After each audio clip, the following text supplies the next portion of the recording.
নবী মুহাম্মদ রাসূলুল্লাহ সাল্লাল্লাহু আলাইহি ওয়াসাল্লাম এভাবে এতিম অবস্থায় জীবন তার শুরু হলো।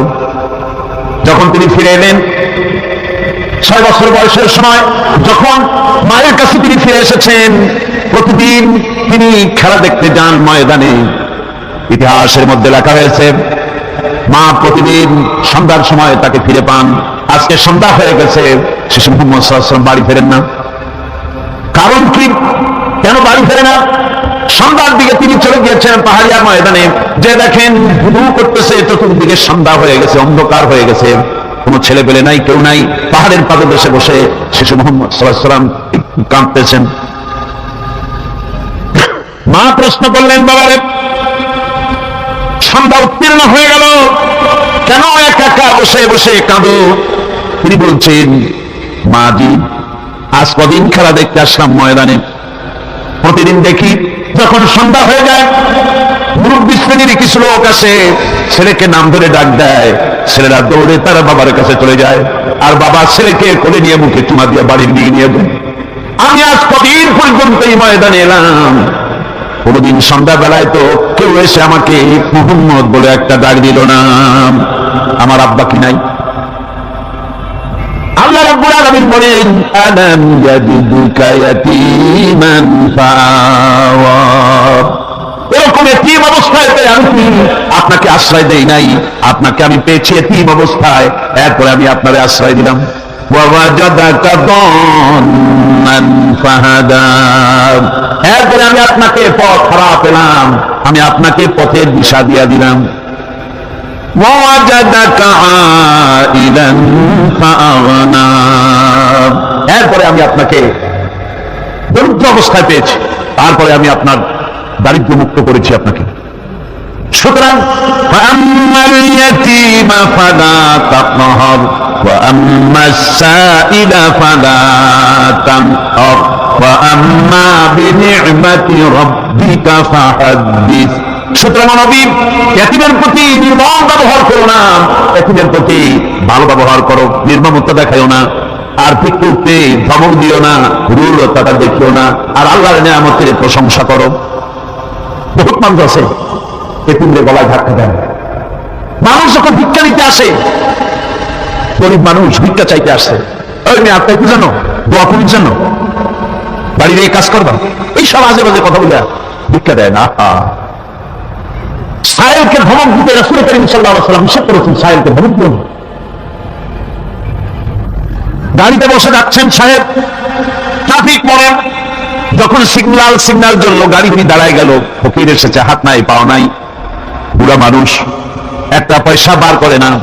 আবার এই মানুষটি ওই ফকিরকে ধমক দিয়া বার করে দিল। এরপরে এই লোকটি যখন কোনো মাজারের কাছে পৌঁছে গেল, 500 টাকার কর করে নোটটা ফেলে দিল। বলেন টাকা দরকার কার? মরা মানুষের না জিন্দা মানুষের? কার দরকার? যার টাকা দরকার ছিল তারে দেওয়া হলো না, যার দরকার নাই তারে দেওয়া হলো। এরপরে লোকটা না খেয়ে যখন মারা গেল, পথের ফকির, রাস্তার ফকির, না খেয়ে মারা গেছে। এরপরে তার কাপড়ের কাপড় নাই, লোকটাকে রাস্তার উপরে শোয়া একটা ছেঁড়া কাপড় দিয়ে থেকে রেখেছে। বড় লোকেরা সাহেবেরা তখন গাড়ি দাঁড় করে আর 5 টাকা 2 টাকা করে তার লাশের উপরে মারতেছে। এটা মানবতার এর চাইতে লাঞ্ছনা, মানবতার জন্য এর চাইতে গঞ্জনা আর কিছুই হতে পারে না। মানবতার প্রতি লাঞ্ছনা এর থেকে আর দুর্নীতি কি হতে পারে? বেঁচে থাকার সময় 1 টাকা আপনি দিলেন না, মরে যাওয়ার পর বিদায় হয়েছে বালাই, এখন দেওয়া শুরু করেছে। আমার বন্ধুগণ, এই জন্য এতিমের প্রতি দরদ করার জন্য আল্লাহ পাক কোরআনের ভিতরে পরিষ্কার বলেছেন। রাসূল করিম সাল্লাল্লাহু আলাইহি ওয়াসাল্লাম নিজে এতিম ছিলেন, আর এতিমের প্রতি তার এত দরদ ছিল। একবার তিনি ঈদের দিকে নামাজ পড়ার জন্য যাচ্ছেন, প্রতিমধ্যে দেখেন একটা বাচ্চা ছেলে কাঁদতেছে। এই রাস্তায় কত মানুষ গেল, কেউ দাঁড়ালো না, থমকে বাচ্চার ক্রন্দন কাউকে থামাইতে পারলো না। কিন্তু বিশ্ব নবী, দয়ার নবী রাহমাতুল লিল আলামিন বাচ্চার কান্না দেখে পাও বাড়াতে পারলেন না। নবীজি দাঁড়ায় গেলেন, জিজ্ঞেস করেন, ও বাচ্চা ঈদের দিনে কাঁদো কেন? ঈদের দিনে তো কাঁদতে নাই। বাচ্চা বলে, তোমার কাছে বলবো না, আমি সেই সকালবেলা থেকে বসে আছি, আমি যদি মক্কার আব্দুল্লাহর পুত্র মুহাম্মদ রাসূলুল্লাহ সাল্লাল্লাহু আলাইহি ওয়াসাল্লামকে পাই, মনের দুঃখ তার কাছে বলবো। বিশ্ব নবী জমিনের উপরে বসে বললেন, বাচ্চারে কোলের উপরে উঠায় বলেন, বাচ্চা বলো কি তোমার দুঃখ, তুমি যার জন্য বসেছো আমি তো সেই এতিম নবী, কি বলতে চাও? বাচ্চা বলতেছেন, ইয়া রাসূলুল্লাহ, আমার বাবা মারা গেছে সেই ছোট্টবেলায় একেবারেই, তখন মায়ের পেট থেকে আমি আসার পর বাপ মরে গেল, আমার মা আর একজনের সঙ্গে বিয়ে বসেছে, সেই পুরুষকে আমারে দেখতে পারে না, আমার মা যদি আমারে কোলে করে এসে সহ্য করতে পারে না, আমারে চুমা খাইলে সহ্য করতে পারে না, আমারে খাবার দিলে মা মার খায়। আজ ঈদের দিনে রাতে আমার মা মাকে বললো, বাবারে তোমার কপাল খারাপ, তোমার বাবা মারা গেছে, তোমাকে সাহায্য করার কেউ নাই, আমি তোমার যত্ন করতে পারলাম না, কোলে নিয়ে সুমাও দিতে পারি না, আমার এমনি কপাল খারাপ। সুতরাং এতিমের বড়, এতিম ছাড়া কেউ বুঝবে না, তুমি আজ চলে যাও ওই রাস্তায়, ঈদের রাস্তায় দাঁড়ায় থাকো মাঠের রাস্তার পাশে, বিশ্ব নবীর কাছে তোমার দুঃখ বলো, এতিমের দুঃখ তিনি বুঝবেন। আমি মায়ের কথা মতো এই জায়গায় এতক্ষণ বসে আছি, হুজুর আপনি দয়া করে, আমার কথা তো আপনার কাছে বললাম, আমার মনের এই দুঃখ। নবীজি বাচ্চার কথা শুনতেছিলেন, চোখ দিয়া পানি পড়তেছিল, বাচ্চাকে বুকের সঙ্গে জড়িয়ে ধরে নবীজি বলেন, ও এতিম, মুহাম্মদ সাল্লাল্লাহু আলাইহি ওয়াসাল্লাম যদি তোমার পিতা হন আর হযরতে আয়েশা যদি তোমার মা হয়ে যায়, বলো তোমার মনের দুঃখ মেটে নাকি? ছেলে দুঃখে কেঁদে উঠলো আর বললো, ইয়া রাসূলুল্লাহ, আপনি যদি আমার পিতা হন আর আয়েশা যদি আমার মা হয়ে যায়, এর থেকে বড় সৌভাগ্যের আমার তো আর কিছুই নাই। নবীজি এতিমকে বাড়ি নিয়ে গিয়ে হযরতে আয়েশার হাতে তুলে দিয়ে বললেন, আয়েশা রে, পবিত্র ঈদের দিনে আল্লাহ রাব্বুল আলামিন তোমার জন্য একটা উপহার পাঠিয়েছেন, এটা যত্ন করো। এতিমের প্রতি দরদ রাখার জন্য আল্লাহ রাব্বুল আলামিন বলেছেন, এতিম, মিসকিন, বিধবা, অসহায় লোক, তাদের প্রতি যাতে করে মুসলিম সমাজ লক্ষ্য রাখে, সেজন্য আল্লাহ পাক নির্দেশ করেছেন। বুখারী এবং মুসলিম শরীফের হাদিসে এসেছে, আসাই আলাল আমারাত ওয়াল মিসকিন কাসাই ফি সাবিলিল্লাহ, বিধবাদের জন্য, মিসকিনের জন্য কেউ যদি কোনো উদ্যোগ গ্রহণ করে, কেউ কোনো সাহায্য দেয়, জিহাদের ময়দানে জিহাদ করে আল্লাহর রাস্তায় যে সওয়াব পাওয়া যায়, যে মর্যাদা পাওয়া যায় আল্লাহর কাছে, এতিম, মিসকিন, বিধবাকে সাহায্য করলে সেই সওয়াব আল্লাহ রাব্বুল আলামিন আমলনামায় দিয়ে দেন। আমাদের প্রিয় নবী এতিম মিসকিনদের খুবই ভালোবাসতেন, ভালোবাসতেন তার নিজের চাকর হযরত যায়েদ ও আনাস রাদিয়াল্লাহু তাআলা আনহুকে। সে সম্পর্কে এখন আলোচনা করা হচ্ছে। তার চরিত্রই প্রমাণ করে নবীদেরকে বাইনাত দেওয়া হয়েছে, এমন চরিত্র আচার আচরণ দেওয়া হয়েছে যাতে করে লোকেরা অভিভূত হয়ে যায়, আকৃষ্ট হয়ে যায়। হযরত যায়েদ তিনি তো কৃতদাস ছিলেন, হারায় গেলেন বাপ মা থেকে, আর এরপরে হিজরতকালে মুহাম্মদ সাল্লাল্লাহু আলাইহি ওয়াসাল্লামের ঘরে উঠায় দিল। তিনি তখন আল্লাহ এবং তখন নবুয়তের দায়িত্ব পান নাই। যায়েদের পিতার কাছে খবর হয়ে গেল, যায়েদ আছে রাসূলের বাড়িতে, মুহাম্মদ সাল্লাল্লাহু আলাইহি ওয়াসাল্লামের বাড়ি। মক্কায় দাঁড়াইছে, হুজুরের সঙ্গে দেখা করে বললেন, মুহাম্মদ সাল্লাল্লাহু আলাইহি ওয়াসাল্লাম, জানতে পেরেছি আপনার কাছে আমাদের ছেলে যায়েদ আছে, মেহেরবানি করে তাকে আমাদেরকে ফিরায় দেন। হুজুর বলেন, যায়েদ যদি তোমাদেরকে চিনতে পারে আর যদি যেতে চায়, আমার পক্ষ থেকে কোনো আপত্তি নেই, অবশ্যই যাবে। তবে যায়েদ যদি যেতে না চায়, আমি এমন লোক নই যে কেউ আমার কাছে থাকতে চাইলে আমি জোর করে তাকে ছেড়েও দিতে পারি না, আমি তেমন লোক নই। পিতা বললেন, আপনি অবশ্যই যুক্তিপূর্ণ কথা বলেছেন। হযরতে যায়েদ জানা হলো। হুজুর বললেন, তুমি কি চেনো এদেরকে? যায়েদ বললেন, তিনি, ইনি আমার বাবা, উনি আমার চাচা। যায়েদের পিতা বলেন, বাবারে বাড়ি চলো, তোমার মা কি দেখে যে হয়রান, চলো বাড়ি যাই, বাড়ি যা কিছু আছে সব তোমাকে ফিরিয়ে দেওয়া হবে। হযরতে যায়েদ বলতেছেন, পিতা বাড়িতে যা আছে তাই শুদ্ধ, তামাম দুনিয়াটা যদি আমারে দেওয়া হয়, এই লক্ষ্মীর কাছে থেকে যে ব্যবহার পেয়েছি, আমি এই লক্ষ্মীর কদম ছেড়ে যেতে পারি না। তার চরিত্রের প্রমাণ করেছিলেন নবী, কি ব্যবহার পেয়েছে। হযরত আনাস রাদিয়াল্লাহু তাআলা ছোট মানুষ, 8 বছর বয়সের সময় হুজুরের খাদেম হয়ে হুজুরের বাড়িতে আসেন। আচ্ছা, 8 বছর বয়সের কিশোর ভুল তো করতেই পারে, গরম পানি চাইলে ঠান্ডা পানি এনে দেবে, স্যান্ডেল চাইলে দুটো আনবে, বিছানা বিছাইতে বললে উঠে দেবে, এটা স্বাভাবিক। কিশোর মানুষ, ছোট মানুষ। এবার শোনো, বাইয়ানাত কারে বলে? নবীদের বাইয়ানাত আল্লাহ দিয়েছেন, সেটা কি জিনিস? সেটা হলো উন্নত মানের চরিত্র, তার ব্যবহার, ওঠা বসা যা দেখলে মানুষ বুঝতে পারে তিনি আল্লাহর নবী। হযরত আনাসের মুখে শুনুন, হযরত আনাস রাদিয়াল্লাহু তাআলা বলেন, একাধিক ক্রমে টানা 10টি বছর রাসূলের খেদমতের ভিতরে নিয়োজিত ছিলাম। 10টি বছরের ভিতরে একটা দিনের জন্য নবীজি আমাকে ধমক দিয়ে কথা বলেন নাই। ধমক দিলেন না আমাকে, এটা করছো কেন, এটা করলেন কেন? সুবহানাল্লাহ বিহামদিহি। গোটা পৃথিবী সমস্ত মুমিন মুসলমানদের, পুরুষ আর নারীদের জীবন, কলিজা, রক্ত রাসূলের কদম মোবারক উৎসর্গ হয়ে যায়। মহান রব্বুল আলামিনের কাছে তার হাবিব রাসূলুল্লাহ সাল্লাল্লাহু আলাইহি ওয়াসাল্লামের ছিল বিশেষ মর্যাদা। আসুন আমরা সে সম্পর্কে আলোচনা শুনি। আমার ভাইরা, রাসূল পাক সাল্লাল্লাহু আলাইহি ওয়াসাল্লাম আল্লাহর নবী এমন এক মহান সত্তা ছিলেন যে তিনি দোয়া আল্লাহর দরবারে হাত উঁচু করতে দেরি আছিলেন, কিন্তু দোয়া কবুল হতে দেরি নয়।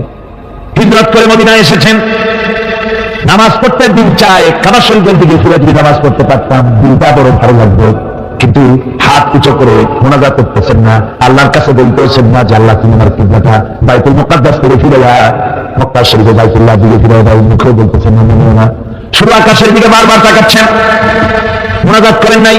মনে মনে আশা পোষণ করতেছেন যদি এমন একটা অভিনাদিল হয়ে যেত।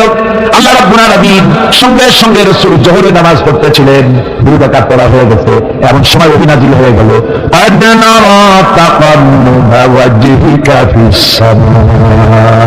নবী, আমি দেখতে পেয়েছি বারবার আপনি আকাশের দিকে তাকাচ্ছেন। সুবহানাল্লাহ, আমি দেখতে পেয়েছি। فَلَنُوَلِّيَنَّكَ قِبْلَةً تَرْضَاهَا فَوَلِّ وَجْهَكَ شَطْرَ الْمَسْجِدِ الْحَرَامِ। আর দেরি নাই, আপনার মনের আশা পুরো হয়ে গেছে, এক্ষুনি আপনার কিবলা পরিবর্তন করুন। প্রথম 2 রাকাত পড়েছিলেন বাইতুল মাকদাসের দিকে ফিরে, বাকি 2 রাকাত তিনি মক্কা শরীফের কাবা শরীফের দিকে ফিরলেন। আজও পর্যন্ত সেই মসজিদ আছে, সাক্ষ্য দিচ্ছে নবীর কথা কিভাবে মঞ্জুর হয়। মসজিদে কিবলা তাই মদিনা মুনাওয়ারা সে মসজিদ আজও আছে। রাসূল পাক সাল্লাল্লাহু আলাইহি ওয়াসাল্লাম এত বড় মর্যাদা সম্পন্ন ব্যক্তিত্ব, মহান ব্যক্তিত্বের উম্মতের মধ্যে আল্লাহ আমাদের শামিল করেছেন। শুকরিয়া স্বরূপ আমরা পড়ি আলহামদুলিল্লাহ। জোরে সোরে পড়েন আলহামদুলিল্লাহ। আমার ভাইরা, মর্যাদা এত বেশি আল্লাহ রাসূলকে আল্লাহ রাব্বুল আলামিন দান করেছেন। এই পৃথিবীতে কোন মানুষের সঙ্গে যদি আপনি বেয়াদবি করেন, তিনি আপনার বাপ হোক, তিনি আপনার মা হন, অথবা আপনার উস্তাদ হন, অথবা আপনার পীর হন, যে কেউ হোক না কেন, কারোর সঙ্গে যদি কোনো বেয়াদবি হয়ে যায় তো শুধু একটা বেয়াদবি ছাড়া আর কিছুই না। কিন্তু নবীজির সঙ্গে যদি কেউ বেয়াদবি করে, সেটা শুধু বেয়াদবি থাকে না, কুফরি হয়ে যায়। কি হয়ে যায়? কুফরি হয়ে যায়। রাসূলুল্লাহকে কেউ তাওহীদ করলে, অসম্মান করলে, সমালোচনা করলে কাফের হয়ে যায়, বলেন কে যায়? কত বড় মর্যাদা। রাসূল পাক সাল্লাল্লাহু আলাইহি ওয়াসাল্লাম তার সামনে সাহাবায়ে কেরাম বসা, হুজুর কথা বলছেন, সাহাবায়ে কেরাম তারাও কথা বলছেন। কথা বলতে বলতে এক পর্যায়ে সাহাবীদের গলার আওয়াজ বড় হয়ে গেল, হুজুরের গলার আওয়াজ শোনা যায় না, সাহাবীদের গলার আওয়াজ বড় হয়ে গেল। আল্লাহ রাব্বুল আলামিন এতটুকু বরদাস্ত করলেন, আমার নবীর গলার আওয়াজের চাইতে তোমাদের আওয়াজ বড় হলো কেন? সঙ্গে সঙ্গে ওহী নাযিল হয়ে গেল। আল্লাহ রাব্বুল আলামিন বলেন, ইয়া আইয়ুহান্নাযীনা আমানু লা তারফাউ আসওয়াতাকুম ফাওকা সাওতিন নবী। ও বিশ্বাসীরা, খবরদার, তোমরা যারা ঈমান এনেছো শোনো, তোমাদের গলার আওয়াজ যেন আমার নবীর গলার আওয়াজের চাইতে বড় না হয়ে যায়। যদি তা হয় তাহবাতা আমাল, জীবনের সুস্থ ভালো কাজগুলো আমি আল্লাহ বরবাদ করে দেব। আজ পর্যন্ত এই আয়াতে কারিমা রাসূল পাক সাল্লাল্লাহু আলাইহি ওয়াসাল্লামের রওজায়ে আতহারের সামনে সবুজ সাইনবোর্ডের উপরে সোনার অক্ষর দিয়ে এই আয়াতে কারিমা লেখা রয়েছে। সুবহানাল্লাহ। সর্বকালের, সর্বযুগের সর্বশ্রেষ্ঠ মহামানব, সর্বশ্রেষ্ঠ বিশ্বনবী, আল্লাহর পরে যার মর্যাদা, তিনি হচ্ছেন মুহাম্মদ রাসূলুল্লাহ সাল্লাল্লাহু আলাইহি ওয়াসাল্লাম। যেখানেই বলেছেন জাহান্নামের কথা, সাথে সাথে আবার আল্লাহ পাক বলেছেন জান্নাতের কথা। যেখানেই বলেছেন আযাবের কথা, সাথে সাথেই বলেছেন রহমতের কথা। সুবহানাল্লাহ বলবেন না? আল্লাহ পাক বলছেন, আমি মুত্তাকিদের জন্য বিরাট সাফল্য রেখেছি। মূল সাফল্য কিন্তু পৃথিবীতে না, আসল সাফল্যের জায়গা কোথায়?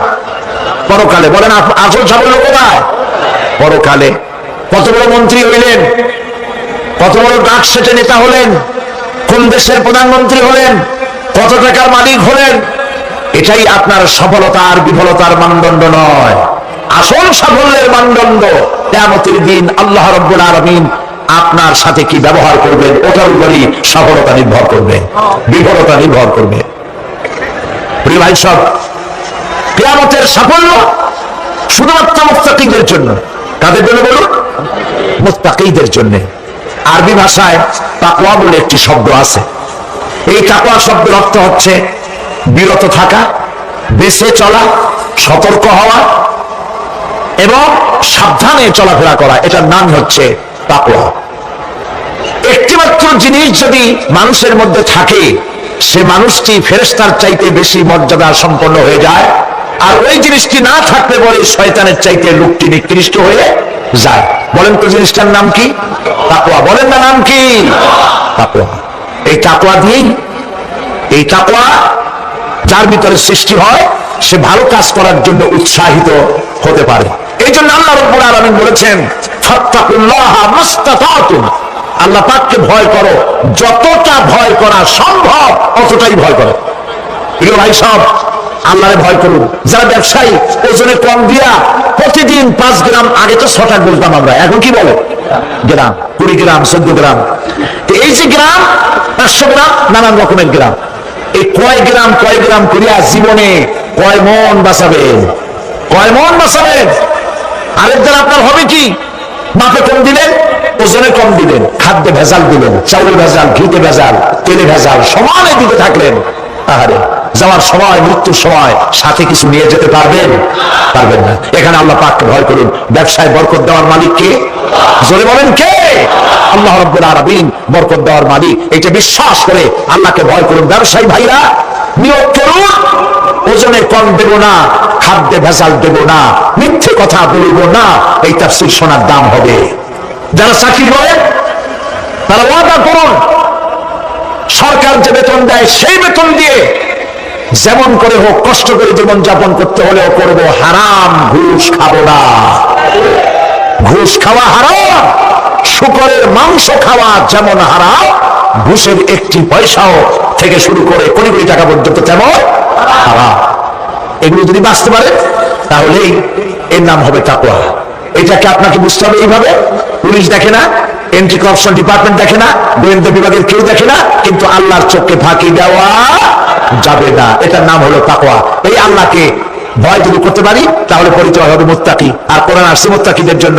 এভাবে করলে পরে তাকওয়ার সৃষ্টি হবে, রোজা রাখলে পরে তাকওয়ার সৃষ্টি হবে। আল্লাহকে ভয় করাটার নামই হলো তাকওয়া।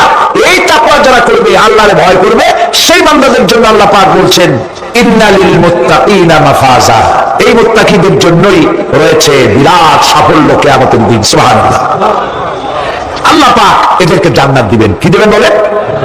এমন এক জান্নাত দিবেন, কোরআনে কারিমের মধ্যে আল্লাহ পাক এই পৃথিবীর বুকে যারা আরামের টাটকা সুখগুলি, আরামগুলি যারা বর্জন করে আল্লাহ রাব্বুল আলামিনকে বিশ্বাস করে যারা জীবন পরিচালনা করেছে, আল্লাহ পাক তাদের জন্য জান্নাত রেখেছেন এবং তাদের জন্য বলছেন, সাবিকু ইলা মাগফিরাতিন মির রাব্বিকুম ওয়া জান্নাতিন আরদুহা কা'আরদিস সামাই ওয়াল আরদ উইদ্দাত লিল্লাযীনা আমানু বিল্লাহি ওয়া রাসূলিহি। আল্লাহ পাক বলেন, প্রতিযোগিতা করো আল্লাহর মাগফিরাত কামনার জন্য আর জান্নাতে যাওয়ার জন্য প্রতিযোগিতা করো।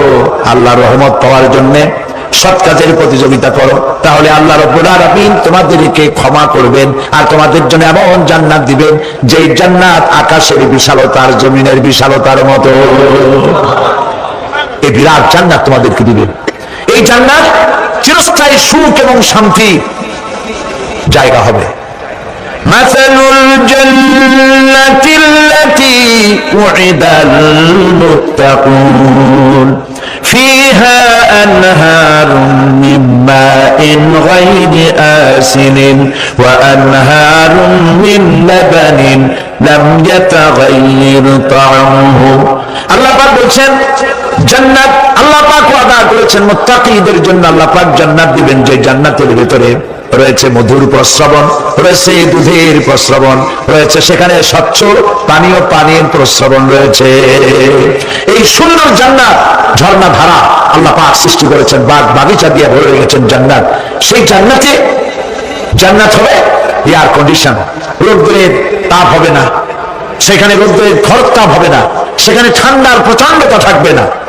কিরকম হবে জায়গাটা? আল্লাহ পাক বলছেন মুত্তাকিনা আলাল আরাইকি লা ইয়ারাউনা ফিহা শামসান ওয়ালা জামহারিরা ওয়া দানিয়াতান আলাইহিম যিলালুহা ওয়া যুল্লিলাত কুতুফুহা তাযলিলা। আল্লাহ পাক এমন জান্নাত রেখেছেন, সেই আল্লাহ পাক সেই জান্নাতের ভিতরে জান্নাতীরা ঠেস লাগায়া মুখোমুখি অবস্থায় তারা সেখানে বসবে, আর জান্নাতীদের মনের মধ্যে কোনো দুঃখ থাকবে না, পেরেশানি থাকবে না। পৃথিবীতে মানুষের দুঃখ থাকে, পেরেশানি থাকে, সেখানে কোনো দুঃখ আর পেরেশানি থাকবে না। সেই জায়গাটা হবে শীতাতপ নিয়ন্ত্রিত, না শীত না গরম, চির বসন্ত বিরাজ করবে। জান্নাতীরা সেখানে থাকবে। এই সুন্দর জান্নাত আল্লাহ পাক রেখেছেন মুত্তাকীদের জন্য। সুবহানাল্লাহ। কাফেরদের জন্য জান্নাত হয়েছে, জাহান্নাম হবে চিরকাল। খালিদিনা ফিহা আবাদান, চিরকাল কাফেররা জাহান্নামে থাকবে। সর্বশেষ যে ব্যক্তি জাহান্নাম থেকে মুক্তি লাভ করবে তাকে আল্লাহ পাক বলবেন, ফেরেশতাদেরকে বলবেন, আমার ফেরেশতারা আমার এই বান্দাকে জান্নাত এবং জাহান্নামের মাঝখানে রেখে দাও। জান্নাত এবং জাহান্নামের মাঝখানে লোকটি যখন থাকার জায়গা পাবে, সে জান্নাতের দিকে তাকায়া দেখবে আর কাঁদতে থাকবে। আল্লাহ পাক জিজ্ঞেস করবেন, বান্দারে যুগের পর যুগ ধরে জাহান্নামে কেটেছো, আমি রব্বুল আলামিন জাহান্নাম মাফ করে দিয়া জান্নাত জাহান্নামের মাঝখানে রেখে দিয়েছি, আযাব থেকে তো বেঁচে গেছো, এখন কাঁদো কেন? লোকটি বলবে, রব্বুল আলামিন কান্দি এই কারণে, জাহান্নাম থেকে মাফ করেছো, তোমার শুকরিয়া আদায় করি। জান্নাত তো আমার কপালে নাই, কিসমতে নাই, কিন্তু জান্নাত আমি এখান থেকে দেখতে পাচ্ছি। জান্নাতের সুঘ্রাণ আমার নাকে আসতেছে, কপালে নাই যাওয়ার। আমি কাঁদি এর জন্য, তুমি যদি মেহেরবানি করে আমাকে জান্নাতের দরজার কাছে একটু দাঁড় করায় দিতা, প্রাণ ভরে তোমার জান্নাতের দৃশ্যটা একটু দেখতাম। আল্লাহ পাক তার আরজি পূরণ করবে, বলবেন যাও। ফেরেশতাদের বলবেন, জান্নাতের দরজার কাছে দাঁড় করায় দাও। জান্নাতের দরজার কাছে দাঁড়িয়ে লোকটি আবার কান্না শুরু করবে। আল্লাহ পাক প্রশ্ন করবেন, আবার কান্দো কেন? লোকটি বলবে, রব্বুল আলামিন কান্দি এই কারণে, জান্নাতের এই দরজায় দাঁড়াইয়া জান্নাতের অফুরন্ত নিয়ামত কিছুই ভালো করে দেখা যায় না, শুধু অল্প জায়গা দেখি। যদি তুমি আমারে দয়া করে জান্নাতের মাঝখানে দাঁড় করায় দিতা, চতুর্দিকে তাকায় তাকায়া দেখা কলিজারে ঠান্ডা বানাইতাম। তবে আমি ওয়াদা করি, জান্নাতের কোনো নাজ নিয়ামত, কোনো ফল আমি খাবো না, ধরবো না, ছুঁইব না। একটুখানি মেহেরবানি করে মাঝখানে দাঁড় করায় দাও, জান্নারে ঠান্ডা করি। আল্লাহ রাব্বুল আলামিন ফেরেশতাদের বলবেন, আমার এই বান্দারে জান্নাতের মাঝখানে দাঁড় করাইয়া দে। আল্লাহর নবী বলেন, জান্নাতের মাঝখানে দাঁড়িয়ে লোকটি আগের চাইতে আরো জোরে চিৎকার মেরে কাঁদতে থাকবে। আল্লাহ পাক বলবেন, বান্দারে কি হলো তোর? দরজার কাছে আসতে চাইছো, আইনা দিলাম। আবার এবার মাঝখানে আসতে চাইছো, তাও এনে দিয়েছি। আবার কান্দো কেন? লোকটি বলবে, রব্বুল আলামিন এবার কান্দি এই জন্যে, তুমি যখন দয়া করে একটিবার জান্নাতের মাঝখানে এনে আমাকে দাঁড় করায় দিয়েছো, তুমি রহমান রহিম গফুরুর রহিম, এই জান্নাত থেকে আবার আর বাইর করে দিও না। আল্লাহ রাব্বুল আলামিন বলবেন, ও আমার বান্দারে, আমার এই জান্নাত তোর খুব পছন্দ হয়েছে নাকি? লোকটি বলবে, রব্বুল আলামিন কলিজা ঠান্ডা হয়ে গেছে, ভাবতেও পারি না এই জান্নাত এত সুন্দর। আল্লাহ পাক বলবেন, বান্দারে এরকম একটি নয়, দুইটা নয়, তোর জন্য আমি 10টা জান্নাতে এরকম রিজার্ভ করে রাখছি। সুবহানাল্লাহ। আল্লাহ পাককে ভয় করে পৃথিবীর সমস্ত পাপ থেকে যারা নিজেকে রক্ষা করবে, আল্লাহ তাদের জন্য এই জান্নাত রেখে দিয়েছেন। সুবহানাল্লাহ। সেই জান্নাতের রিসিপশন আপনারা আন্দাজ করতে পারবেন না, রিসিপশন কারে কয়। কি এর প্রধানমন্ত্রী আর প্রেসিডেন্ট, 4-5টা পুলিশ আর আর্মি আসে একটা ঠক করে শরীফ মারলো, বাস শেষ হয়ে গেল, এরকম না। জান্নাতীদেরকে রিসিপশন দেওয়া হবে।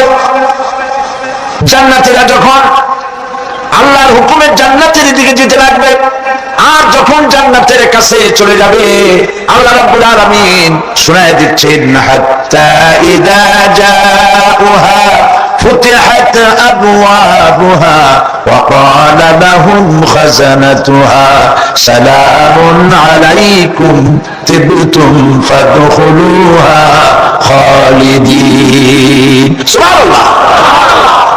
জান্নাতীরা যখন জান্নাতে প্রবেশ করার দরজার মুখোমুখি হবে, দ্বার রক্ষীগণ তখন বলবে সালামুন আলাইকুম, আল্লাহর শান্তি তোমাদের উপর বর্ষিত হোক। সুবহানাল্লাহ। দুনিয়ার চাক্কা চাক্কা সুখগুলি দুই পা দিয়ে ঠেলে দিয়েছো, চাক্কা সুখগুলি গ্রহণ করো নাই, হারাম খাও নাই, আল্লাহর দ্বীন কায়েমের জন্য রক্ত দিয়েছো, জীবন দিয়েছো, কষ্ট করেছো, আল্লাহকে ভয় করেছো। আমাদের সালাম গ্রহণ করো, জান্নাতের মধ্যে ঢুকে যাও চিরকালের জন্য। সুবহানাল্লাহ। আর বাইরে হওয়া লাগবে না, চিরকাল এই জান্নাতের মধ্যে তোমরা বসবাস করতে পারবে, আল্লাহ রাব্বুল আলামিনের ফেরেশতারা বলে দিবেন। জান্নাতের মধ্যে আল্লাহ পাক হুরদের সঙ্গে জান্নাতীদের বিয়ের ব্যবস্থা করে দিবেন। কোরআনে কারিমে আল্লাহ পাক বলেন মুত্তাকিনা আলা সুরুরিন মাসফুফাতিন ওয়া যাওয়াজনাহুম বিহুরিন ঈন। সামনাসামনি ভাবে সাজানো সারি সারি আসন সমূহের উপর তারা ঠেস লাগায় বসে থাকবে, আর আল্লাহ রাব্বুল আলামিন হুরদের সাথে জান্নাতীদের বিয়ের ব্যবস্থা করে দিবেন। যেসব হুরের সঙ্গে বিয়ে হবে তাদের আল্লাহ পাক বিবরণ দিচ্ছেন কি রকম হবে তারা। লাম ইয়াতমিসহুন্না ইনসুন ওয়ালা জান। এর পূর্বে জিন এবং ইনসান এদেরকে কেউ স্পর্শ করে নাই। কি রকম তারা? কাআন্নাহুন্নাল ইয়াকুতু ওয়াল মারজান। যেমন ঝিনুকের ভিতরে মণিমুক্তা থাকে, এইভাবে আল্লাহ পাক তাদেরকে পবিত্র করে রেখে দিয়েছেন। আমার প্রিয় ভাইরা, আল্লাহ রাব্বুল আলামিন কোরআনে কারীমের ভিতরে বলেছেন ফাবিআইয়ি আলা'i রাব্বিকুমা তুকাযযিবান।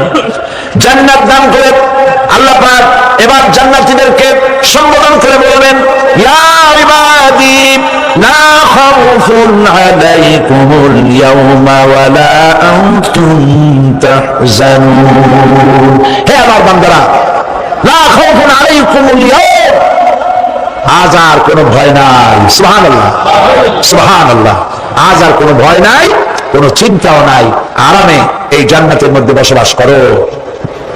এরপরে আল্লাহ পাক জিজ্ঞেস করবেন, ও আমার জান্নাতীরা, আমি যেসব ওয়াদা করছিলাম আমার ওয়াদা মোতাবেক সমস্ত নিয়ামত পেয়েছো? তারা বলবে হ্যাঁ পেয়েছি, সব নিয়ামত আপনার ওয়াদা মোতাবেক সব পেয়েছি। আল্লাহ রাব্বুল আলামিন বলবেন সব পাও নাই, ওয়াদাইনা মাজিদ, আমার কাছে আরো বেশি আছে। সুবহানাল্লাহ, আমার কাছে আরো বেশি আছে। জান্নাতীরা বুঝবে না সে আরো বেশিটা কি, এর থেকে আর বেশি কি। প্রিয় ভাই সব, নবী করিম সাল্লাল্লাহু আলাইহি সাল্লাম বলেছেন জান্নাতের সুখ আর শান্তি কোন চোখ নাই যা দেখেছে, যা কোন অন্তঃকরণ নাই যা কল্পনা করতে পেরেছে। এই জান্নাত মুত্তাকিদের জন্য আল্লাহ রাখছেন। সুবহানাল্লাহ। জান্নাতীরা ভাবতেও পারবে না সেই নিয়ামতগুলি কি। প্রিয় ভাই সব, সেই মুহূর্তে আল্লাহর নবী মুহাম্মদ রাসূলুল্লাহ সাল্লাল্লাহু আলাইহি ওয়াসাল্লাম বলবেন রব্বুল আলামিন, আমার উম্মতেরা জান্নাতীরা বুঝতে পারে নাই আপনার কাছে কি নিয়ামত আরো বেশি আছে। আমার এই উম্মতেরা জান্নাতীরা আপনার ওয়াদা মোতাবেক সব পেয়েছে, কিন্তু একটি জিনিস এখনো তাদের কিসমতে হয় নাই। সেই জিনিসটা হলো যারা তার রবকে না দেখে শুধু কোরআন আর হাদিসের কথা শুনে আরবের ঘুম হারাম করে তাহাজ্জুদের নামাজ আদায় করেছিল, চোখের পানি ফেলেছিল। যারা জান্নাত দেখে নাই, জাহান্নাম দেখে নাই, আপনাকে ভয় করে যারা জীবন পরিচালনা করেছিল, যারা আপনাকে দেখে নাই, না দেখে শুধু কোরআন হাদিস বিশ্বাস করে যারা অকাতরে নিজেদের জীবন বিলায় দিয়েছিল, এই জান্নাতীরা এখন পর্যন্ত তার রবকে দেখতে পারে নাই। আল্লাহ রাব্বুল আলামিন তার সামনে থেকে ৭০,০০০ পর্দা সরে যাবে। আল্লাহ পাক বান্দাদের আরজি পুরা করার জন্য জান্নাতীদের সামনে তিনি জালওয়া ফরজ হবে। কোরআন শরীফের ভিতরে আল্লাহ পাক বলেন জান্নাতীরা তারা আল্লাহর দিকে, জান্নাতীরা তার রবের দিকে তাকিয়ে থাকবে, আর রব তার বান্দাদের দিকে তাকায়া থাকবে। প্রাণ ভরে জান্নাতীরা রবকে দেখবে, সুবহানাল্লাহ, আল্লাহ পাককে দেখবে। প্রাণ খুলে আজ দোয়া করি রব্বুল আলামিন জান্নাতের যেই পরিবেশে যেই জায়গায় তুমি দয়া করে তোমার গোলামদেরকে তুমি নিজেই দর্শন দিবে, দেখা দিবে। মনিব গো, ও আমাদের রব, আজ এই বিশাল জনসমুদ্র নিয়ে তোমার দরবারে আবেগ ভরা কণ্ঠে বলি, যে অনুষ্ঠানটি তুমি এমন মোবারক অনুষ্ঠান করবে যেখানে তুমি জান্নাতীদেরকে দেখা দিবে, ওই জান্নাতের কোন একটি, ওই অনুষ্ঠানের কোন একটি কোনায় কানায় আমাদেরকেও দাঁড় করাইয়া দেখান তুমি। প্রিয় ভাই সব, আল্লাহ রাব্বুল আলামিন মানুষের সামনে এত সব নিয়ামত রেখেছেন, এই জান্নাত দান করবেন। এরপরে আল্লাহ রাব্বুল আলামিন কোরআনে কারীমের মধ্যে বলেছেন, রব্বিস সামাওয়াতি ওয়াল আরদি ওয়া মা বাইনাহুমার রাহমানি লা ইয়ামলিকুনা মিনহু খিতাবা। এই সব পুরস্কার রয়েছে তোমাদের সেই রবের পক্ষ থেকে যিনি আকাশ আর জমিনের মালিক। সুবহানাল্লাহ বলবেন না? যার সামনে কথা বলার ক্ষমতা কারো হবে না। এটি একটি মারাত্মক কথা। কিয়ামতের দিন আল্লাহর দরবারে কেউ কথা বলতে পারবে না আল্লাহর নির্দেশ ছাড়া। একটি আকীদা পরিষ্কার করে নিয়ে যান আপনাদের, সে আকীদাটা এভাবে পরিষ্কার করুন, কোন পীর সাহেব, কোন খাজা বাবা, কোন মাওলানা, কোন মুহাদ্দিস, কোন বুজুর্গ আপনাকে সুপারিশ করতে পারবে না যদি না আল্লাহ পাক তাকে কথা বলার তৌফিক না দেন। মনে থাকবে এটা? আয়াতুল কুরসির ভিতরে আমরা পড়ি, মান যাল্লাযী ইয়াশফাউ ইনদাহু ইল্লা বিইযনিহি। আল্লাহ পাক বলেছেন কিয়ামতের দিন আল্লাহর দরবারে কার সাহস আছে কথা বলতে পারে? মান যাল্লাযী ইয়াশফাউ ইনদাহু ইল্লা বিইযনিহি। আল্লাহর ওয়াদা ছাড়া, হুকুম ছাড়া আল্লাহর সামনে কথা বলা সেদিন কেউ থাকবে না। সুবহানাল্লাহ, কেউ কথা বলতে পারবে না। সুপারিশ করতে হবে আল্লাহ যারে বলেন তুমি করো, অমুকের জন্য করো, সেই ব্যক্তি শুধু তার জন্যই করতে পারবে, আর কেউ কথা বলতে পারবে না। সেই কঠিন হাসরের ময়দান যেদিন শুধুমাত্র আল্লাহ পাক কথা বলবেন, আর যারে বলতে বলবেন সেই কেবলমাত্র বলতে পারবে। সুপারিশ এটি আল্লাহ পাক কিয়ামতে পারমিশন দিয়ে বলা যাবে। হযরত ইব্রাহিম আলাইহিস সালাম, হযরত ইব্রাহিম আলাইহিস সালাম কিয়ামতের দিন তার নিজের পিতার সম্পর্কে সুপারিশ করবেন, রব্বুল আলামিন আমার আব্বার জন্য সুপারিশ করতেছি, মেহেরবানি করে জাহান্নাম থেকে তারে আপনি রক্ষা করুন। আল্লাহ রব্বুল আলামিন বলবেন, ইব্রাহিম তোমার সুপারিশ মঞ্জুর হবে না। প্রিয় ভাই সব, একটু মাথা খাটার চিন্তা করেন।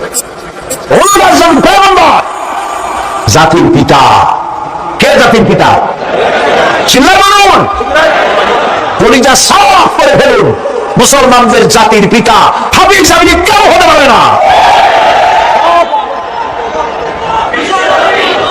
মিল্লাতা আবিকুম ইব্রাহিম, ইব্রাহিম আলাইহিস সালাম এই মিল্লাতের পিতা। সুবহানাল্লাহ। হযরত ইব্রাহিম আলাইহিস সালাম কিয়ামতের দিন বলবেন, আল্লাহ আমার আব্বার জন্য সুপারিশ করছি। আল্লাহ পাক বলবেন মঞ্জুর হবে না। আসল তোমার পিতা হতে পারে, কিন্তু আমার খলিলকে আগুনে ঢালার জন্য নমরুদকে সে সহযোগিতা করেছে, আমি তোমার পিতাকে ক্ষমা করব না। নবী করিম সাল্লাল্লাহু আলাইহি সাল্লামকে সাহাবায়ে কেরাম জিজ্ঞেস করেছেন, হে রাসূল আপনার আব্বা এবং আম্মার অবস্থা কি হবে?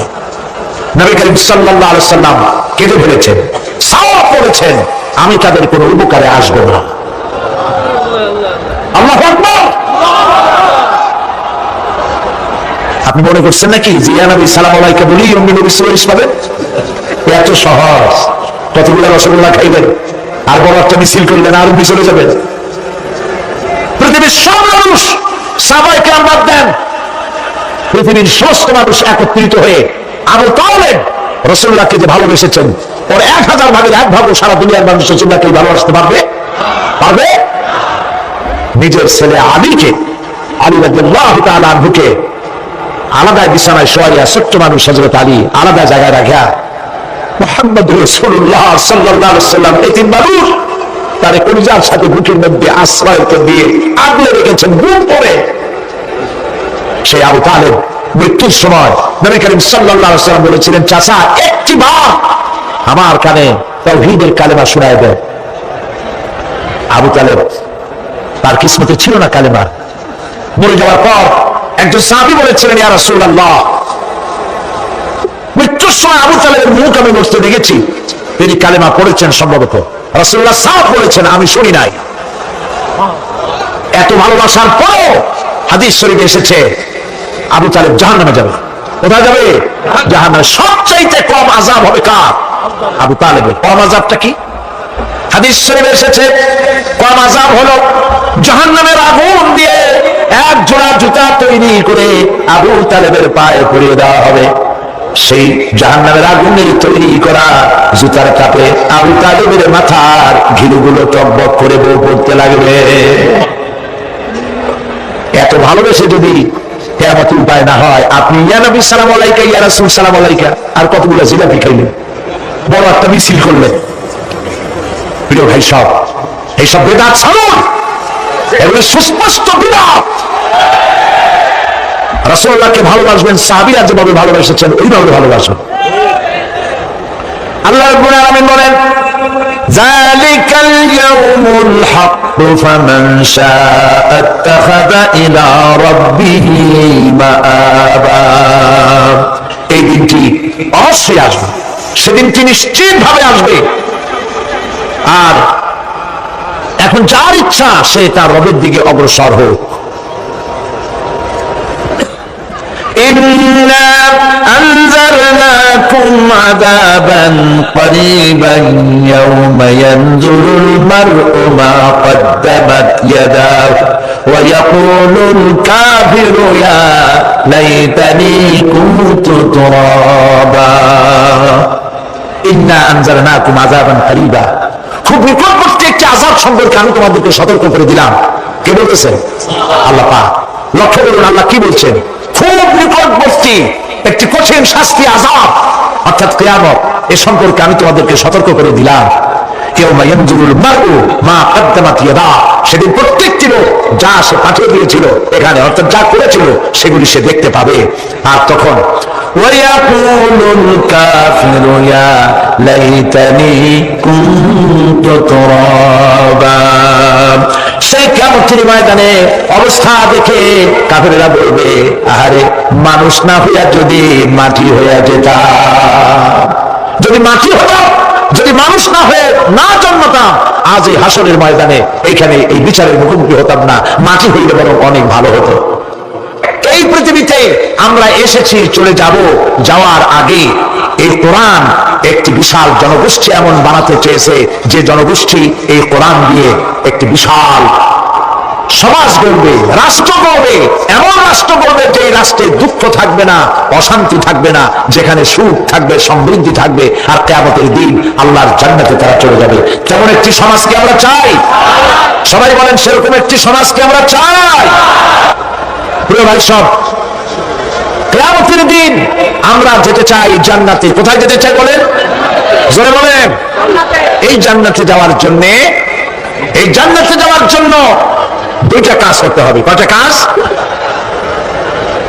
আল্লাহ রাব্বুল আলামিন বলেন, ফামান কানা ইয়ারজু লিকাআ রাব্বিহি ফালইয়ামাল আমালান সালিহান ওয়া লা ইউশরিক বিইবাদাতি রাব্বিহি আহাদা।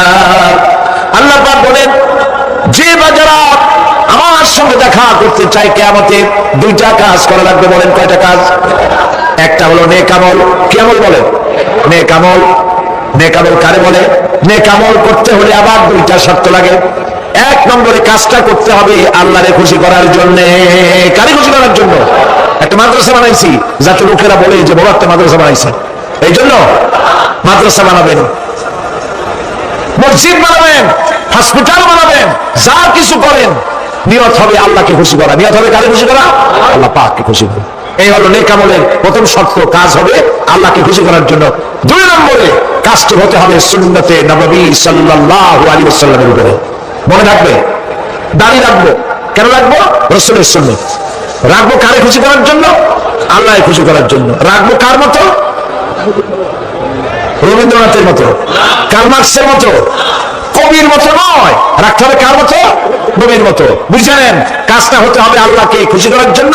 2 নম্বরে কাজটা হতে হবে সুন্নাতে নববী সাল্লাল্লাহু আলাইহি ওয়াসাল্লামের উপরে হতে হবে। তাহলে এই হলো 1 নম্বর। জান্নাতে যাওয়ার জন্য, আল্লাহর সাথে দেখা করার জন্য 1 নম্বরের কাজ হলো নেক আমল। বলেন 1 নম্বরের কাজ কি? 2 নম্বরের কাজ ওয়ালা ইউশরিক বিইবাদাতি রাব্বিহি আহাদা। আল্লাহ রাব্বুল আলামিনের ইবাদতের সাথে কাউকে শরীক স্থাপন করা যাবে না। আমরা যারা মুসলমান, অধিকাংশ মুসলমান শিরকের ভিতরে মুবতালা হয়ে আছে। বিশ্বাস করেন কিনা বলেন? কাফেররা তো মুশরিক আছে, ওরা তো মুশরিক আছেই, কিন্তু আমরা মুসলমানেরা আমাদের আমলের মধ্যে আমাদের অজান্তে সবের নিয়তে অনেক শিরক আমরা করে বসি। নাউজুবিল্লাহ, বলে নাউজুবিল্লাহ।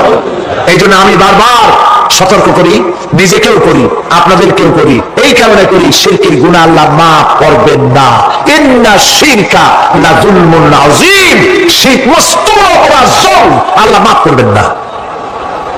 আল্লাহর কাছে কাঁদে কাঁদে মাপ চাওয়া লাগবে যে আল্লাহ শিরক থেকে আমাকে রক্ষা করো, বাঁচাও।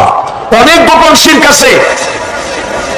মাজারে যান, পীর সাহেবের কাছে যান, মনে যদি নিয়ত থাকে উনি ফু দিলে আমি ভালো হবই, উনি তাবিজ দিলে আমার বাচ্চা হবেই, উনি আমার দয়া করলেই আমার ব্যবসায় উন্নতি হবেই, এটার নাম শিরক। এটার নাম কি?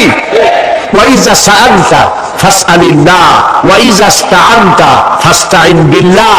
যা বলার আল্লাহকে বলো, আর যা চাওয়ার কার কাছে চাও? চিল্লায় বলেন। কলিজাটাকে পরিষ্কার করে দেন আজকের মাহফিলে। এই কলিজায় কারো প্রতি কোনো ভয় রাখবো না আল্লাহ ছাড়া। ভয় করবো কারে বলেন? মহব্বত আল্লাহ ছাড়া, এত বেশি মহব্বত আর কাউকে করবো না। আল্লাহ তাআলা আমাদের কলিজায় তোমার ভয় এবং মহব্বত দিয়ে ভরে দাও। রাসূলের মহব্বত দিয়ে আমাদের দিলকে ভরে দাও। বিশ্বাস করুন ভাই সাহেব, কোরআন শরীফ আমার সামনে, বিশ্বাস করুন। দেশি পীর, বিদেশি পীর, খাজা বাবা দেশি এবং বিদেশি, কেউ আপনার ভাগ্য বদলাই দিতে পারবে না। এই পিছনে দৌড়ায় দৌড়ায় কোনো লাভ নয়। এতক্ষণ মসজিদের ভেতরে বসে আল্লাহর কাছে কাঁদে। ওয়াকালা রাব্বুকুম উদউনি আস্তাজিব লাকুম। তোমার রব বলেছে আমারে ডাকো, আমি ডাকের সাড়া দিয়ে দেব। সুবহানাল্লাহ। আর আল্লাহ বলেছেন আমার ইবাদতের সাথে কাউকে শরীক করবে না। খবরদার। আলাইসাল্লাহু বিকাফিন আবদা। আল্লাহ প্রশ্ন করছেন, আলাইসাল্লাহু বিকাফিন আবদা। আমি কি আমার বান্দার জন্য যথেষ্ট নই?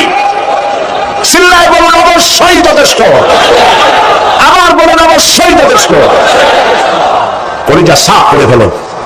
সম্রাট শাহজাহান, দিল্লির সম্রাট, হাবিজের সম্রাট না, দিল্লির সম্রাট। এখন কোথায়? কবরের মধ্যে।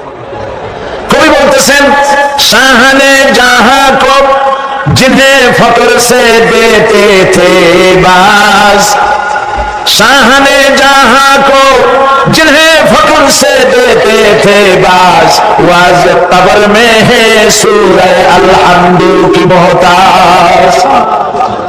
সারা ভারতবর্ষ যারা ট্যাক্স দিয়ে নিজেকে সৌভাগ্যবান বলে মনে করত, সে আজ কবরের মধ্যে ভিক্ষুকের মতো সূরা আল-হামদুর মতো একটি সূরার মুহতাজ হয়ে ভিক্ষুকের মতো শুয়ে আছে। সম্রাট শাহজাহান মসজিদে বসে আছে, এক ফকির ঘুরতেছে, মুখের একবার শুনে মেলা থেকেই তোমার খয়রাত করতে দেখলাম, ভিক্ষা কি জীবনেও যাবে না তোমার? লোকটি বলছে, আমি ভিক্ষা করবো ছাড়া আমার উপায়টা কি? এই লোকটি, আমি ভিক্ষা করা ছাড়া করবো কি? লোকেরা তো আমার 60 টাকা 50 টাকা 100 টাকা দেয় না, 4 আনা 5 আনা 1 টাকা এই আমার দেয়, এই দিয়ে আমি বলবো কম কেন? লোকটি বলছে, আচ্ছা দেখো তুমি তো জায়গা মতো যাইতে পারো না, বাদশার কাছে যাও, এমন দেওয়া দেবে জীবনে আর খয়রাত করা লাগবে না। তো বাদশার কাছে কি খয়রাতি যাইতে পারে কোনোদিন? হ্যাঁ এখন পারবা। কেমনে? সম্রাট শাহজাহান এখন একা একা মসজিদে আছেন। তখনকার এসব বাদশারা অনেকে নামাজি ছিলেন, দিনদার ছিলেন। ফকির দরজার কাছে দাঁড়াইয়া দেখতে পাচ্ছে কেউ নাই, দেহরক্ষীরা দূরে দূরে দাঁড়ানো। বাদশাহ মসজিদের ভেতরে বসে হাত তুলে ঝুলতেছে আর কাঁদতেছে। চোখের পানি দিয়ে দাঁড়িয়ে ভিজে ভিজে করছে। এই দৃশ্য অনেকক্ষণ দেখলো ফকির। কিছুক্ষণ পর সম্রাট শাহজাহান মসজিদ থেকে বেরিয়ে আসছে। ফকির বলছে, আসসালামু আলাইকুম হুজুর। তিনি বললেন, ওয়ালাইকুম আসসালাম। চলে গেল। বাচ্চা বললো, আমার কাছে তো কেউ আইসা কিছু না চাই এত যায় না, এটা দেখলাম খয়রাতির মতো কিছু চাইলো না, বেটা ভয় করলো নাকি? আসছে। ভয় পাইছো? ওই না, ভয় পাইনি তো। কিছু যে চাইলে না? ফকির বলছে, জাহাপানা সত্যি কিছু চাইতে আসছিলাম, তারপর চাইলে না কেন? ফকির বলছে, জাহাপানা সারা জীবন ভিক্ষা করেছি, আজ দিল্লির সম্রাটের কাছে বেশি পাওয়ার লোভে এসেছি না, কিন্তু আপনার দশা দেখা আমার জ্ঞানের চোখ খুলে গেছে। আমি লক্ষ্য করে দেখলাম, আমি সম্রাটের কাছে চাইতে এসেছি, হাত তুলি নাই, বিনয় প্রকাশ করি নাই, চোখের পানি ফেলি নাই, কিন্তু লক্ষ্য করে দেখলাম দিল্লির সম্রাট আমার চাইতেও বড় ভিক্ষুকের মতো। আবার কোন সম্রাটের কাছে হাত তুলে কাঁদবে? আমার জ্ঞানের চোখ খুলে গিয়েছে, আমি বুঝতে পেরেছি সম্রাট কান্দে যেই সম্রাটের কাছে, তারে ছাড়া আর কারো কাছে জীবনে চাইবে না। এই কথাই সূরা ফাতিহায় প্রত্যেকদিন পড়ি, বুঝি না কি পড়ি। ইয়াকা না'বুদু ওয়া ইয়াকা নাস্তাঈন। হে আল্লাহ, একমাত্র তোমার গোলামি করি আর তোমার কাছে সাহায্য চাই, তুমি ছাড়া কারো কাছে সাহায্য চাই না। তুমি যে সব করো, কোন মরাপীঠ, কোন জিন্দাপীঠ আপনার মনের আশা পুরা করতে পারবে না, পারবে না, পারবে না। আর দুনিয়া যদি একদিকে চলে যায় আর ইমানদার মুসলমানেরা যদি একদিকে থাকে, কাফেরদের হাজারো চক্রান্ত, লাখো চক্রান্ত কোনো কাজে আসবে না, আল্লাহ যদি সাথে থাকে। নবী করিম সাল্লাল্লাহু আলাইহি ওয়াসাল্লাম এই ময়দান থেকে মদিনা মুনাওয়ারার দিকে চললেন, আর কাফেররা ঘোষণা দিল, মুহাম্মদ সাল্লাল্লাহু আলাইহি ওয়াসাল্লামকে কেউ যদি জীবিত অথবা মৃত অবস্থায় ধরে দিতে পারে 100 লাল উট তাকে পুরস্কার দেওয়া হবে। সুরাহা 100 লাল উট পাওয়ার লোভে বলল, এই কাম আমিই পারবো। খুঁজতে খুঁজতে মুহাম্মদ সাল্লাল্লাহু আলাইহি ওয়াসাল্লামকে মরুভূমির মধ্যে সে পেয়ে গেল। সেই না ধরতে যাবে, কাছাকাছি গেছে, সুরাকার ঘোড়ার পা মাটির মধ্যে দেবে গিয়েছে। নবী করিম সাল্লাল্লাহু আলাইহি ওয়াসাল্লাম পিছনের দিকে তাকালেন। সুরাকা বলল, আমি মাপ চাই। হুজুর বললেন, মাফ করলাম, ফিরে যা। ঘোড়ার পা উপরে উঠে আসলো। যখনই উপরে উঠে আসছে, সুরাকা চিন্তা করলো 100 লাল উট। আবার পিছনে ছুড়েছে ধরার জন্য, আবার কাছাকাছি যখন গেছে, 4টা ঠ্যাং দিয়ে গেছে মাটির মধ্যে। বলছে, মুহাম্মদ সাল্লাল্লাহু আলাইহি ওয়াসাল্লাম, মাপ চাই, ভুল করেছি, মাফ করে দাও। হুজুর ফিরে তাকিয়ে বললেন, দিলাম করে, ফিরে যা। আবার ঘোড়া উপরে উঠে আসলো। ফিরবে ফিরবে, আবার চিন্তা করলো 100 লাল উট। কি খারাপ মানুষ, চিন্তা করে আবার পিছনে পেছনে গেছে। এইবার কাছাকাছি গিয়ে ধরবো ধরবো অবস্থা যখন হয়েছে, ঘোড়ার 4টা ঠ্যাং, ওর নিজের পা, ঘোড়ার পেট আস্তে আস্তে মাটির মধ্যে গাড়া শুরু হয়ে গেছে। বলছে, মুহাম্মদ সাল্লাল্লাহু আলাইহি ওয়াসাল্লাম, ক্ষমা চাই, আমারে মাফ করে দেন। নবীজি বললেন, মাফ করে দিলাম। উপরে যখন উঠে আসছে, ঘোড়ার পা শুদ্ধ। হুজুর তাকিয়ে বললেন, সুরাকা, এখনো কি তোর বিশ্বাস হয় না যে আমি আল্লাহর নবী? সুবহানাল্লাহ। সুরাকা বলছে, আমি আপনাকে ছেড়ে দিলাম, ধরবো না, তবে এই যে ধরলাম না, সেজন্য কিছু দেবেন না? কি সেই চিন্তা করে। আর নবী কত বড় রহমতের নবী, সুবহানাল্লাহ। নবীজি রাগ করলেন না। এরকমের ক্ষমতা যদি আমাদের থাকতো হাতে, আমরা বলতাম তোর 14 গোষ্ঠী মাটির নিচে যাক। রহমতের নবী রাগ করলেন না। সে কয় যে কিছু দেবেন না, ধরলাম না যে, সেজন্য কিছু দেবেন না। রাসূল সাল্লাল্লাহু আলাইহি ওয়াসাল্লাম রাগ করলেন না, বললেন, হ্যাঁ দেব। কি দেবেন? তিনি বললেন, পারস্য সম্রাটের মুকুট দেব। সুরাকা মনে মনে খুব অসন্তুষ্ট হল, মুখ দিয়ে কিছু বলল না, মনে মনে অসন্তুষ্ট হইল। রাতের বেলায় লোক নাই, জন নাই, একজন মানুষ নিয়ে আপনি আত্মগোপন করে মদিনায় যাচ্ছেন, পারস্য সম্রাটের মাথার মুকুট আমারে দেবেন, কিছু দেবেন না তাই কর। এটা কি স্বাভাবিক কথা?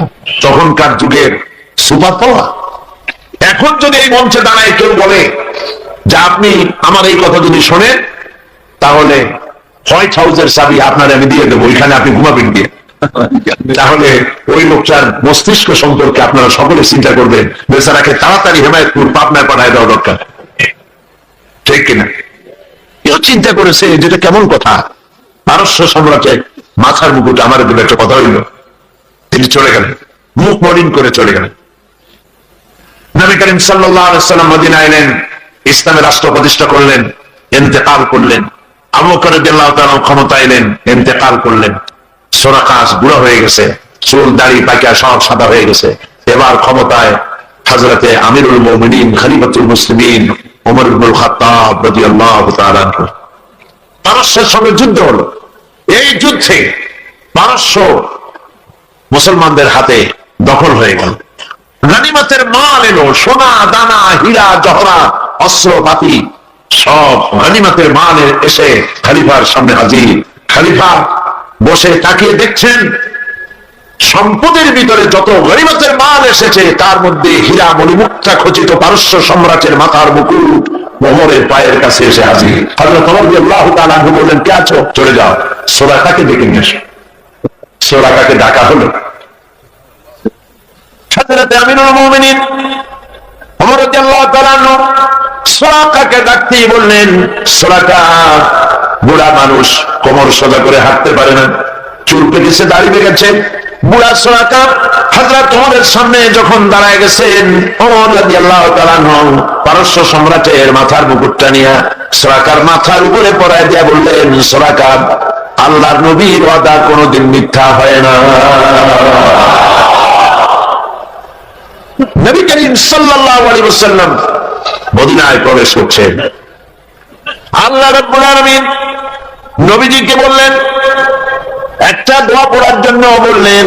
নবীজি দোয়াটা আল্লাহর পাকের কাছে থেকে শেখানো দোয়া পড়লেন, রব্বি আদখিলনি মুদখালা সিদকিন ওয়া আখরিজনি মুখরাজা সিদকিন ওয়াজআলনি মিন লাদুনকা সুলতানান নাসীরা। হায় আল্লাহ, সত্যের সাথে আমাকে প্রবেশ করাও, সত্যের সাথে আমাকে বের করো, আর তোমার পক্ষ থেকে সুলতানে নসীর আমাকে দান করো। দুনিয়ার সমস্ত মুফাসসিরিনে কিরাম একমত, সুলতানে নসীর এর অর্থ হলো রাষ্ট্র ক্ষমতা। সুবহানাল্লাহ বলুন। আল্লাহ তুমি আমার রাষ্ট্র ক্ষমতা দান করো। আল্লাহ শিখাই দিলেন, কারণ রাষ্ট্র ক্ষমতা হাতে না পেলে আল্লাহর আইনকে কার্যকরী করা যায় না, ঠিক কিনা? রাজ্য চলে রাজার চালে, রাজা যেমন হয় রাজ্য তেমন চলে। নিচের পানি উপরে যায় না, উপরের পানি নিচে আসে। কাজে রাষ্ট্রে যদি ইসলাম থাকে, রাষ্ট্রীয় ক্ষমতায় যারা থাকেন ওনারা যদি ইসলাম ভালোবাসে, তাহলে এই ইসলাম সর্বত্র ছড়িয়ে পড়ে।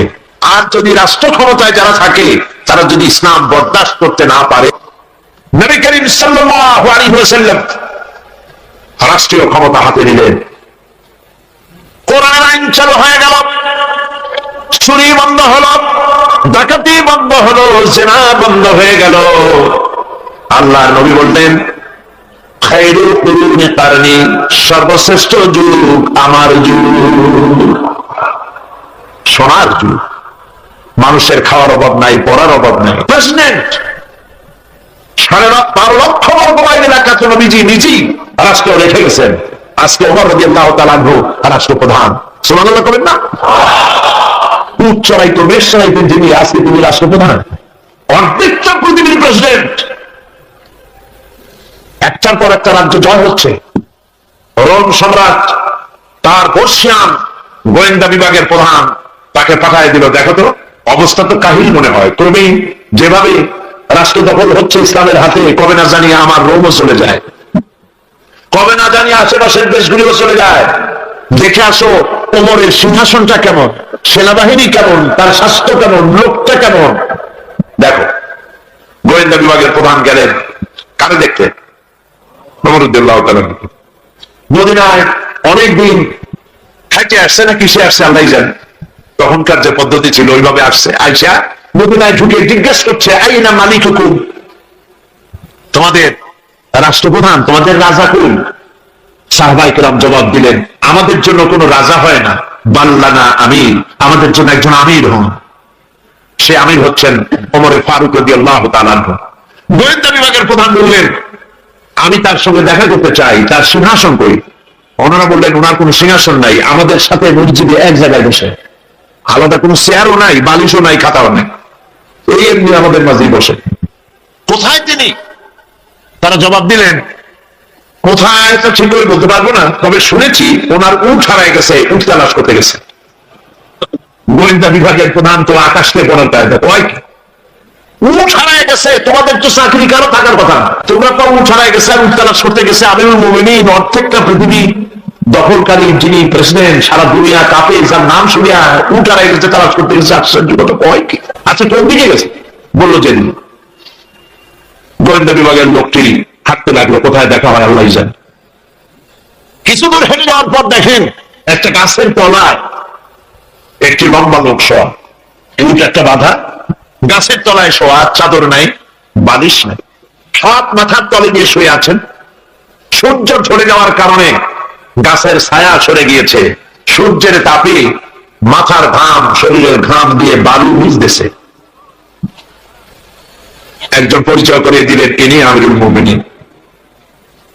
গোয়েন্দা বিভাগের প্রধান, তার জবান থেকে বেরিয়ে গেল, ওমর, আমার দেশের প্রেসিডেন্ট দুর্ভেদ্য প্রাচীরের মধ্যে থাকেন, চতুর্দিকে দুর্ধর্ষ সেনাবাহিনী আধুনিক অস্ত্রপাতি নিয়ে চতুর্দিকে দাঁড়িয়ে থাকে, ভেতরে দুগ্ধ ফেননি বিছানার উপরে আরাম করে থাকেন, শুয়ে থাকেন রাজাদিরাজ রোমের সম্রাট, চতুর্দিকে পাহারা, অস্ত্রপাতি, এত শান্তির বিছানা, তারপরেও তার ঘুম হয় না, জানলার কোন ফাঁক দিয়ে ঘুরিয়ে আসা কোন জায়গায় ফুটো বানায় দেয়।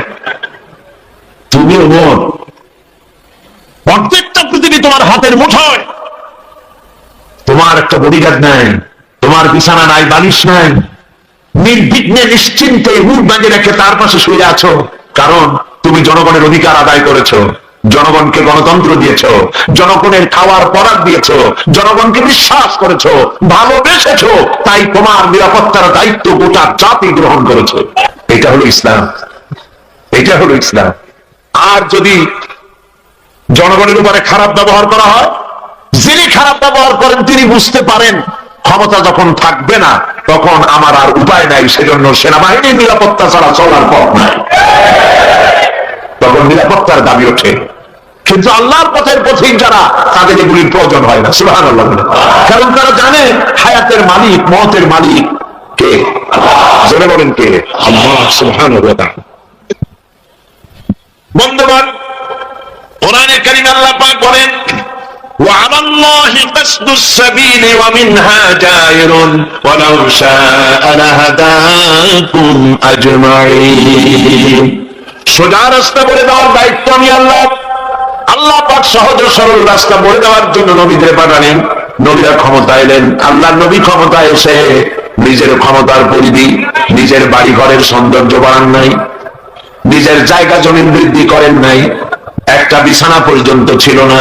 হযরত ওমর বলেন, আমি নবীজির সঙ্গে দেখা করতে গেলাম, নবীজি ঘরের ভিতরে আরাম ফরমাচ্ছিলেন, বিছানার উপরে শোয়া নবীজি। আমাকে দেখে তিনি উঠে বসলেন। আমি দেখলাম নবীজি দড়ি দিয়ে বোনানো খাটিয়ার উপরে শোয়া ছিলেন, চাদর নাই, তোশক নাই। নবীজি যখন উঠে বসলেন, আমি তাকিয়ে দেখলাম নবীজির পিঠ মোবারকের উপরে দড়ির দাগগুলি কেটে আছে। আমি বললাম, ইয়া রাসূলুল্লাহ, এই পৃথিবী কাফির বেঈমানেরা কত শান্তি করলো, কত আরাম করলো, আর আপনার একটা বিছানা নাই, তোশক নাই। আপনি আমাকে অনুমতি দেন, একটা বিছানা বানাই দিই, একটা তোশক বানাই দিই। নবীজি বললেন, ওমর শোনো, এই পৃথিবীতে শান্তি করার জন্য আমি আসি নাই। আমি যদি বলি ওহদ পাহাড়টাকে যদি নির্দেশ করি, ওহদ পাহাড় আমার জন্য সোনায় পরিণত হয়ে যাবে। আমি পৃথিবীতে মানবতার মুক্তির জন্য এসেছি। খাবার নাই, খাবার সকলের ঘরে খাবার পৌঁছেছে, নবীজির ঘরে খাবার নাই। হযরত আয়েশা রাদিয়াল্লাহু তাআলা আনহা বলেছেন, মাসের পর মাস, দিনের পর দিন নয়, মাসের পর মাস চলে গেছে, নবীজির ঘরে চুলায় আগুন জ্বলে নাই। একটু খেজুর, একটু পানি, এগুলি খেয়ে কোন রকম আমরা জীবিকা নির্বাহ করেছি। একবার নবী করিম সাল্লাল্লাহু আলাইহি ওয়াসাল্লাম মসজিদে নববীতে অসময় হযরত আবু বকর রাদিয়াল্লাহু তাআলা ঢুকে দেখলেন বসে আছে। জিজ্ঞেস করলেন, তোমরা এই অসময় এখানে কেন? তারা বললেন, নবীজি আজ কদিন হয়ে গেল কোনো খাবার পাইনি, ক্ষুধায় অস্থির হয়ে গেছে। নবীজি বললেন, আমারও তো একই দশা। এই দশা ওনাদের, কিন্তু জনগণের এই দশা না, জনগণের ঘরে ঘরে খাবার পৌঁছে গেছে। সুবহানাল্লাহ। ওমর রাদিয়াল্লাহু তাআলা বলেছেন, রাষ্ট্রীয় ক্ষমতা আমার হাতে, আমার ক্ষমতার আমলে ফোরাতের কুলে একটি কুকুর যদি না খেয়ে মারা যায়, কিয়ামতের দিন আল্লাহর কাছে আমাকে জবাবদিহি করতে হবে। সুবহানাল্লাহ। এর নাম ইসলাম। এর নাম কি? ইসলাম। সেই ইসলামের রাষ্ট্র প্রতিষ্ঠাই করতে হবে মুসলমানদেরকে, বাংলাদেশের জনগণকে। পারবেন না? পারবেন না? এই কোরআনের আইন বাংলাদেশে চালু হোক, তাকে আপনারা চান? কারা কারা চান?